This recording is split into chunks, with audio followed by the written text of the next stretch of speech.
Hey folks, this is Matt once again, and this will probably be the last review I do whenever you guys are seeing this.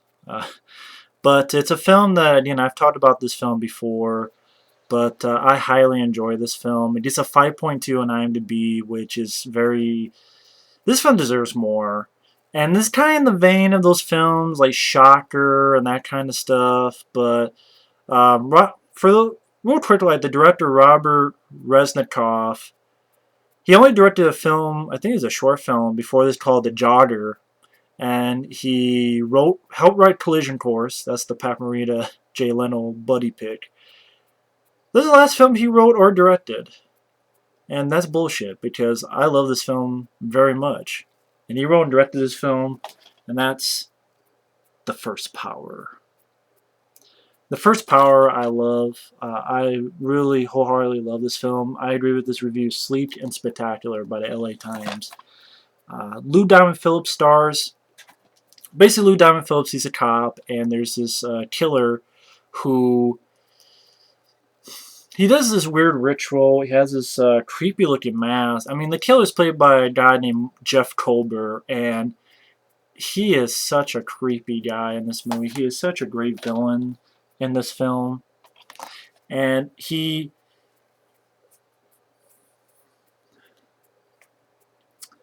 wanted to see what year this was made. 1990. 1990 was a good year. Teenage Mutant Ninja Turtles, and there's a lot of good movies in 1990. That's all I'm saying. But he plays Jeff Kober is the guy, a pentagram killer. You see right there, and after a pretty exciting sequence in the beginning, Jeff Kober's finally caught, and he kind of taunts Lou Diamond Phillips, he's a cop, and his partner is actually Mykelti Williamson, who would go on to be Bubba Gump and Forrest Gump. And the guy taunts Lou Diamond Phillips, saying, "See you around, buddy boy."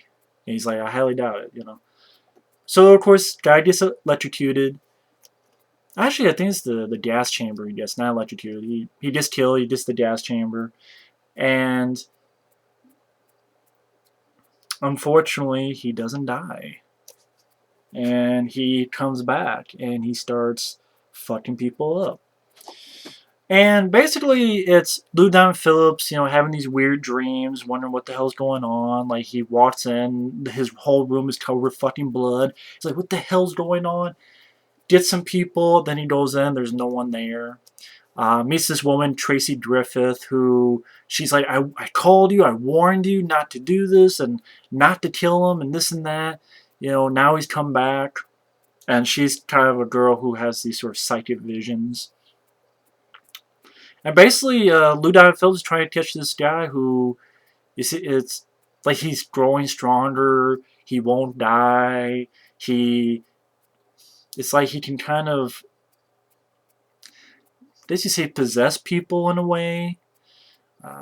Again, it kind of reminds you of Shocker and some of these other films. But I just really enjoy this film. I like the way the director filmed this.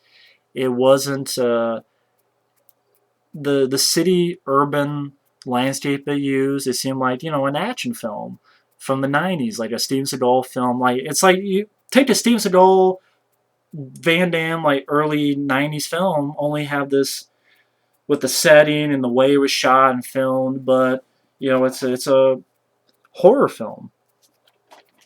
And some of the sequences they did were just extremely well done, and it always sticks in my head. Like Jeff Kober, there's a scene where Lou Diamond Phillips is chasing Jeff Kober, and he's like, "See you around, buddy boy." And this wide shot where the guy jumps off the building, and in the same shot, see him go all the way down. Like, literally, the camera's like this. You see the guy on the building, jumps all the way down, lands on the floor, and then runs away. And I'm like, shit, how the hell did they film that? You have like a sequence where she imagines that Lou Diamond Phillips is going to get killed. Boom. Axe right in the face. So she gets there in time and warns him, and it barely misses him. And then you have this insane scene that I will always stick in my mind, where the fucking killer grabs a ceiling fan, takes it down, starts it, and the fucking ceiling fan is like a almost like a fucking chainsaw. Like the ceiling fan keeps going, chasing them down the hallway, and Lou Diamond Phillips trying to shoot it as they're running away, and like the killer like jumps onto the fucking car and tries to kill him there. Um, like, and Lou Diamond Phillips, his character, he gets his ass kicked. You really feel bad for this guy because he always gets his ass kicked. It's like usually heroes, I will never be punched, I will never be kicked. But this guy, he gets his butt handed to him, and usually that kind of pisses me off. But this time I'm like kind of made me root for him more. I'm a big fan of Lou Diamond Phillips. It's a shame this guy did not go out to big, better. I mean, after La Bamba and Young Guns, this guy should have gone on to bigger, better things. And I love this film. I don't understand why this film gets shit on or was very ignored. This writer-director, Robert Resnikoff, if somehow he sees this, I definitely am a huge fan of not only this film, but I wish you could have done more. I really do. You know. But like you have a sequence where it's like he took control of this kind of homeless woman that rises and busts through the window and starts beating up on Lou Diamond Phillips. You have a sequence where a car, I'm not going to give all the details, but it flips over in this insane fucking car stunt sequence. You have an ending, which I always remember, where it takes place in the sort of the sewer system, and this image in my head of Lou Diamond Phillips and those sliding down like these long, I don't know if you want to call them pipes, but long like tunnels, like sliding down this long ass water slide type of tunnel thing, and the final confrontation in the sewer, and fucking up the bad guy. I know I seem like pretty vague, but I just really enjoy this film for Lou Diamond Phillips was great. Jeff Kober was a very creepy bad guy. I love his line, "See you around, buddy boy." The circumstances Lou Diamond had to face with this killer, very inventive. And I'm like, wow, this is a director who, this is really, I mean, The Jogger, that might have been, I don't know if that was a film or if that was a short film, but this is really like his first mainstream movie he directed, maybe his first movie. And he really knew what he was doing, this director. He knew what he was doing. And the script, I don't think is that bad. It's one of those things that I don't understand why this film is so forgotten. And why this film is not... I mean, you have great lines of dialogue, like the Tracy Griffith, the girl, as confronts the killer. It's just like, come on, you can't keep killing forever. And he's like, wanna bet? Like, he sold it well. I mean, I don't understand why this film is so forgotten. I mean, if you've never seen the first Power, I'm gonna put the trailer down below. Check out the trailer. I mean, I love the score as well by who did the score to this movie? Stuart Copeland. Stuart Copeland. That name sounds familiar. Stuart Copeland. Why does that name sound familiar? But if you're a fan of Lou Diamond Phillips and you've never seen this film, you definitely need to check it out. I know I'm not the only one who's a fan. I know, like, my friend Michael Keane, he got to see this in the theater. You lucky ass. I would love to have seen this in the theater. The only problem I have, and this is a spoiler warning, I'll hold this can up, and when it's... Oh, by the way, Stuart Copeland, he was the drummer for the Police. Oh, he was the drummer for the Police. That's how... Okay. He did a really good job with the score, especially the opening. Dun, dun, dun, dun, dun, dun. Actually, that's a shitty version of it, but I wonder. I don't think they have it.